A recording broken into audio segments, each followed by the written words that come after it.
Hey, what's up and welcome back to another video. If you have problems with your sequencer and you are not rendering the right camera, it's a problem that you don't have usually the camera cuts or you selected the wrong camera. So let's fix this very quickly and very easily. If you open your sequencer, you can see that we have camera cuts and different cameras over here. And if you click on this unlock camera viewport, you can change the cameras. I have 3 cameras. But these camera cuts will be your final rendered video. So make sure that it's selected over here in the main. And if you don't have it, so let's delete it.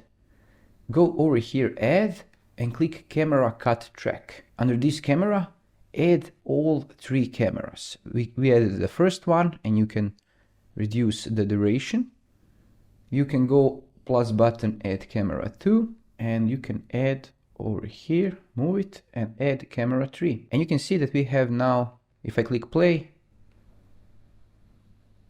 the Unreal will render the right video. If you have only this one, you can see that nothing happens, or this one, because it only renders the selected camera. So make sure to select your camera cuts and you will be fine. And this is it, a very easy way to fix your camera rendering issues. If you find this helpful, let me know in the comments below and drop some likes and subscribe for new content every week. Thanks for watching and have a nice day. Bye bye.